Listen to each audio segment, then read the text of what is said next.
Welcome to the Grit Diaries with Mon and Maz, a place where we share real stories meets real transformation. Each episode, we share the journeys of everyday people who's faced life's hardest moments and found their way to hope, healing, and purpose.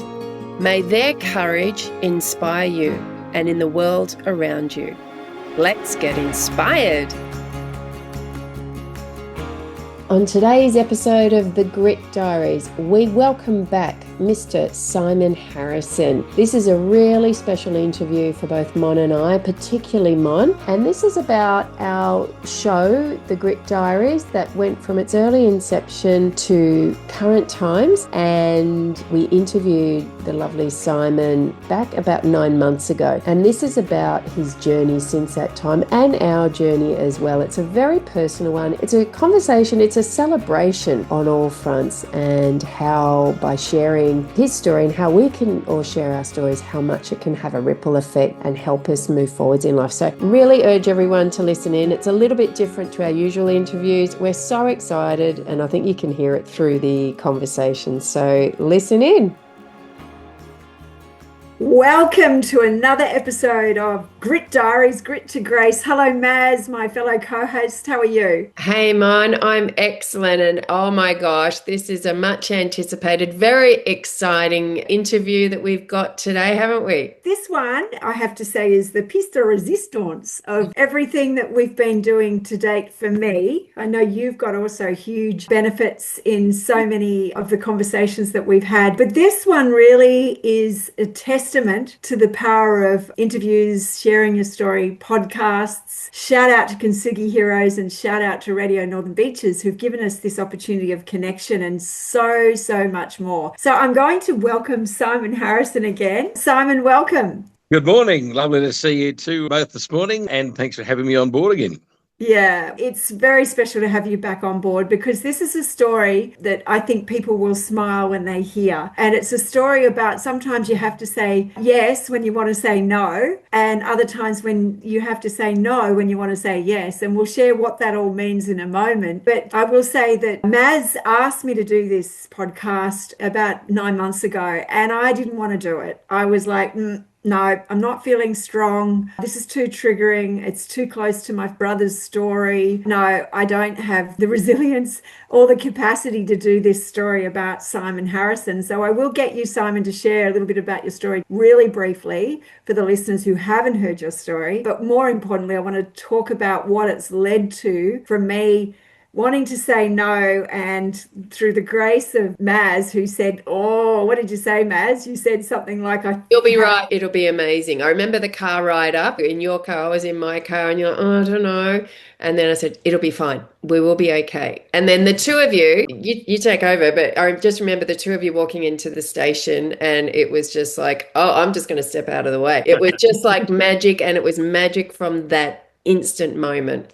Yeah, there was real goosebumps, wasn't there? You always know when you get those goosebumps, and that something magical was about to happen, and we all had that sense. And so welcome, Simone Harrison. You share with me, you're now like my little brother. Well, when you talk about that day, and whenever I do a podcast, and if it's for someone I don't know, I always sort of do a bit of research on who I'm going in with. I Google them, or I look up LinkedIn, or if there's anything on the internet. So I looked up Maz, I looked up what you'd done and your website and everything, and then I came across you, Simone, and I think it might have been a LinkedIn profile. And the first thing that caught my eye, that your education was Barker College in 83, 84 or 84, 85. And straight away, my eyes lit up, because Barker was such a big part of my life, and I lived in the school. My dad was the headmaster. I got expelled from there. We're now back talking to the students there. So as soon as I realised that you were an ex-Barker student, I thought, I've got something in common with you. And I can't wait to talk to you about it, to tell you that I lived in the school and everything. And then when I actually met you, and you went further and said, I had a brother that had a similar accident to what you had. For anyone that doesn't know, I was involved in a catastrophic railroad accident where I lost an arm when I was run over by a train when I was 15. When I found out your brother had had a similar accident when he was in his teens, I just couldn't believe I met someone that had so many similarities to my story. I felt as though we were destined to meet. And since then, certainly we've epitomised from little things, big things grow theme is all about, haven't we, really? I mean, we've absolutely epitomised that, and it's still growing and burgeoning. So my story was one of trauma when I was younger, obviously a childhood accident where I lost my arm. That changed everything, ultimately getting into work and finding out what I could do as a career. And now coming back into the community as a volunteer and helping to give people who need services and need things what they need, rather than be the one who seeks it or sought it, as I did when I was younger, when I was a pensioner. So in a bit of a snapshot, that's my full circle sort of journey. But I'm sure we'll talk shortly, Sim, about the chance to go back and for you and I as former students of Barker College go and talk to the Year 10s there, because that was amazing. But no, I've never met anybody since I had that accident 30 years ago that really even comes close to sharing those striking similarities with me outside of you, Simone, that's for sure. Well, you are now like a little brother I lost, and there's a real purpose in our connection. We know that now. It's greater than ourselves, what's happened. Simon, just for the listeners who haven't heard your story before, are you able to just share us in a snapshot your story and why that you acted out too? I think that's important for listeners that might have teenage boys and girls, but I will say it tends to be boys. I've got sons, I know. But if you could share a snapshot of your story, I think it would be really important. Well, as I said, I was living in Barker College. My dad was the headmaster. In 1990, I was in year 4 and my mother got sick. She developed a brain tumour, and sadly later that year we lost her. She died at the age of 37. I saw the school community wrap itself around us and how powerful that was. It was a nice moment in a very dark time, but my mother she was my best friend, and I got along with her well, and I've thought about her every day ever since, and she's been gone 36 years now. So that just tore a big hole out of my soul and out of my heart, losing my mother. And I did lose direction. I didn't realise it at the time, but when I got to my middle school years and into year 7 and so forth, I definitely lost direction and I'd lost focus, and I wasn't worrying about school. I was more worrying about having fun on the weekends with my mates and going to parties, and I began drinking at far too young an age. I should have waited till I was 18, but I think I first started drinking when I was about 14 or 15. And one night it all went wrong when I was in Warunga Park with my friends and drank a bottle of scotch, and then my memory blacks out and I have no recollection of what happened. But I woke up in a hospital bed to be told that I'd been run over by a train and lost my left arm. And then that, of course, just totally altered the trajectory of my future and what I go on to do. And if I was lost going into that moment, then I was certainly a lot more lost through it. So from there, I finished my last couple of years at school at Turramurra, went out west to live in Parramatta, was on the pension for a few years, and then ultimately discovered radio and got into racing radio, 2KY, that did all the races back then. I started working with them, and I've been with them now for 23 years. So that was the career that sort of saved me. And now, last couple of years, I've been volunteering my time with some drop-in centres and community places along the northern beaches, working for a suicide prevention organisation and working with a lot of people in the community who are disadvantaged and vulnerable. And that's been really rewarding and uplifting. So I suppose in a snapshot, that's probably how you'd sum up the last 30 years or so. It's big. It's seriously big what you've been through and where you are today. So, Simon, interesting if we just, not that I like going and revisiting that horrible tragic accident, but let's just, for the listeners, share with me why we got this theme together now that we are going into schools to share a story about sometimes why you should say yes when you want to say no, which was me not wanting to interview you on the podcast, and then you sharing your story about sometimes you need to say no, particularly as a young teenage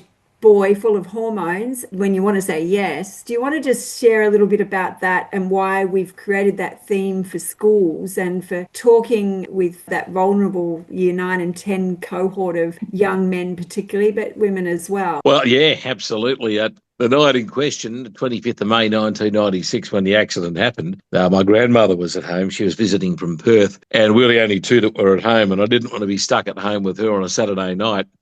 And then she asked me not to go out. She said, stay at home tonight, be a good boy. And I should have listened to her and said no. And probably my gut instinct was saying stay at home, don't go out. But I went against all of that. And it's something that's haunted me for ever since. I always thought about it. I should have just listened if I hadn't have gone out. The whole thing was so preventable.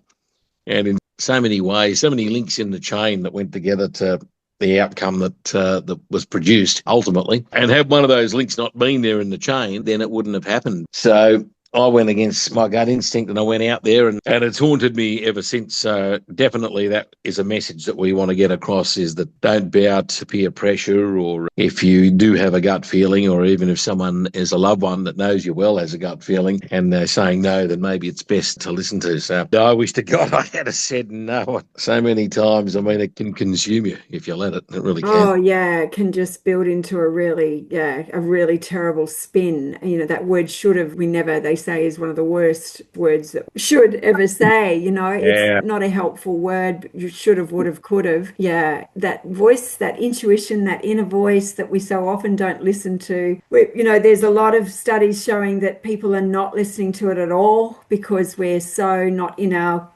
bodies, we're not in our spirits because of the introduction of these horrible mobile phones. There's just a lack of connection to really listening to what's important. And I want to say that through meeting Simon, I have to say, absolutely, Simon, that podcast was monumental for me. It showed me that, and the radio show, that there was a reason for doing Kintsugi Heroes and our Radio Northern Beaches. For me, having met you and hearing you talk, and then us will share with the listeners, we've taken it now to a story to share, and we went back to Barker just recently and we stood in front of year 9 and 10 students to share our aligned stories and to share the message of listening to your intuition. And as your father, who being a former headmaster, said, year 9 and 10 is, what is it, a bag of hormones, is how he described it. They're walking hormones, yeah. Walking hormones. Yeah. A fairly apt description.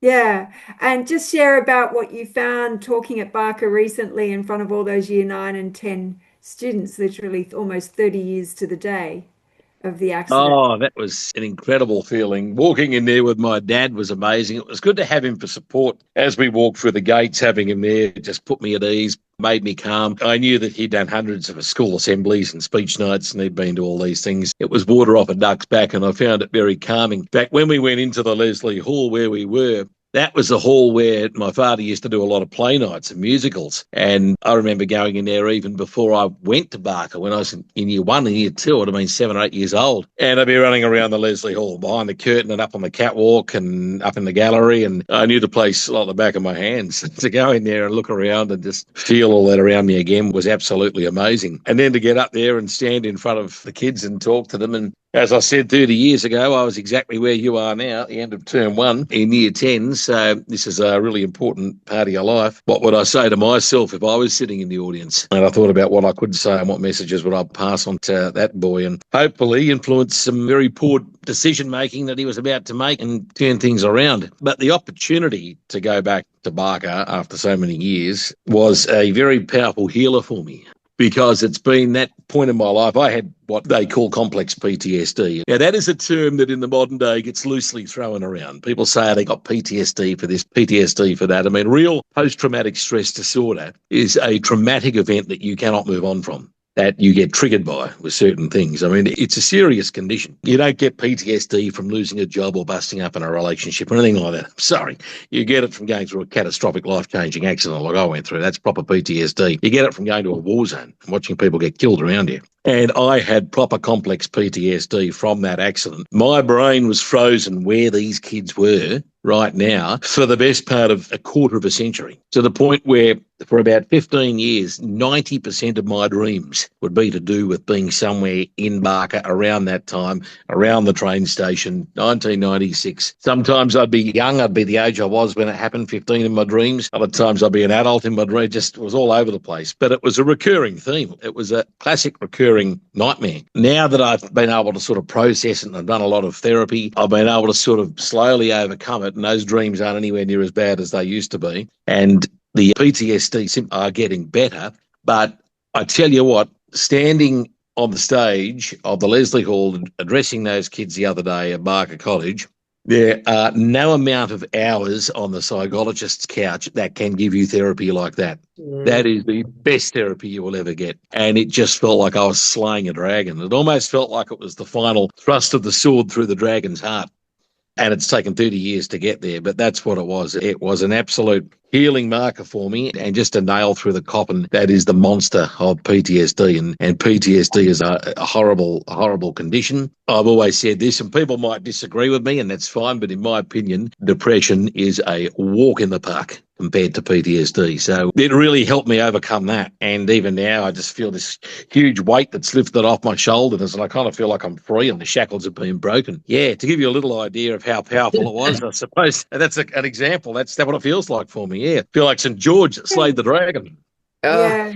Can I just, I know that this is, I just want to add, I remember that night after we finished our interview, it was late at night, and I was just so excited and enamored after our interview, and knowing just how beautiful it was to watch the two of you with that shared experience of shared stories and just from different frames of reference. And then I think you messaged me afterwards, Simon, and you said something shifted when I walked out of that room and when you were in the drive home. And so there was something already kind of, brewing, and it was something, and it was yet to evolve. And as you say, Mon, that was like about 9 months ago now, and Mon, who is just the connector, she knows how to make things happen, and to see it evolve into this. And just what you said, Simon, having purpose and being able to do something with what you went through and to make it mean something, because I'm hearing you say in a heartbeat, I'd be taking that back.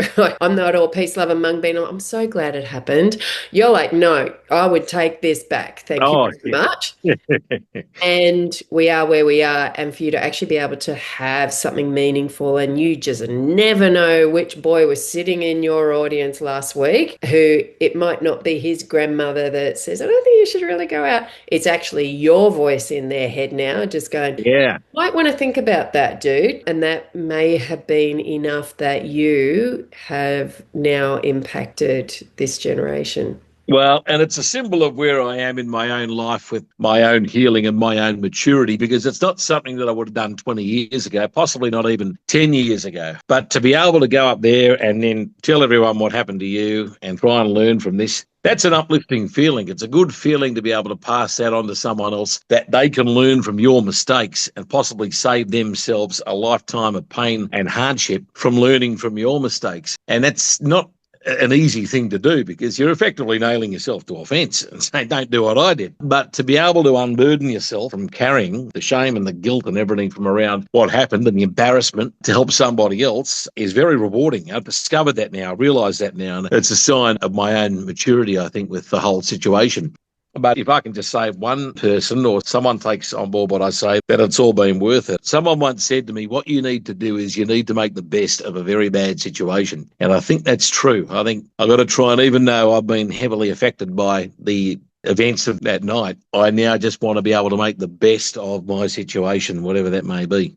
I think that's a good message. I like what you say. You're virtually nailing yourself to the fence. That's such a blokey way of me saying that you were being humble, really, and actually saying, what you've learnt from your mistakes, and being vulnerable and showing that your sense of powerlessness. And I love the way you speak, Simon. You're hilarious. You compliment me so well. But you know what, Sim, this is why it works. And sometimes you embark on something and it doesn't quite gel or doesn't quite work. But the more I look at what you and I do, it absolutely works, because you talk about your upbringing and your situation, and then there's a message there for the girls in the room, and then I come on board and I'm talking to the young males about what I went through. I bring the male side to it. So you've got the two side by side addressing co-ed students. I think it's perfect. I had the bad adolescence there, and you had a similar thing, and it just, the whole light and shade and back and forth and the tandem talk that we give, it just works. It brings power, and sometimes you'll just stumble upon someone that you were destined to meet, and you got to recognise that, and I think that we've done that now. So I think this is the start of something really special. Oh, wow. Oh, my gosh. The synergy between the two of you and this shared stories. I mean, you couldn't make this stuff up, really, could you? We've even got a similar name, for God's sake. I know. Just and my first son, my first son's called Harrison, which is hilarious, right? It was my favourite name. So yeah. I thought this was getting a bit too weird now. But, it adds to the whole magic of it, doesn't it? In a really, really traumatic circumstances, but the two of you making such powerful, and what a gift it is that, we started this podcast, and to think that this is, probably the most magical story that we've been able to be so up close and personal to. But, we're really finding that this is happening as a result of Simone working really hard at Techo and just trying to figure out this podcasting, and just the unexpected magic that has occurred with Simon in regards to a space of 9 months, who very kindly shared his story of a fair bit of trauma as a young lad, and how this has come full circle now, speaking and doing some motivational speaking back at the school at Barker College, and a tandem joint effort with Mon, with a shared experience as well, and really pouring into really serving these young kids to think about when they say yes, maybe they should have said no, maybe think about saying no, and maybe when you're saying no, but maybe there's an opportunity and maybe it's worth saying yes. So I'm loving this theme that you've got. Yes, so Simon and I now, we're taking his Radiohead, which he's very well familiar with, being on, what station are you on with the GGs? Sky Sports Radio, formerly 2KY. So 23 years I've been doing that now. Yet, the irony here is I've been on radio for 23 years doing that. Yeah. But I'm only really now getting to use my voice. And, in many ways, it's only being heard on such an impactful level at 23 years after being in radio by going on stage and talking to school kids. So it's still broadcasting and using my voice as a method of delivering a message, but a totally different one to what I've been doing on radio for so long. So it's ironic, actually. It is. It's wonderful. You've really found your voice. And I know, I was watching the boys in our first presentation to Barker, and you could just see, you couldn't drop a pin in the room as Simon was talking his story and about, listening to his gut, and why didn't he listen to his grandmother. And we really believe it's a vulnerable time for so many young people, because they get access to too much information too fast with their phones, and there's just not enough moral compasses around them. They're impacted by so much,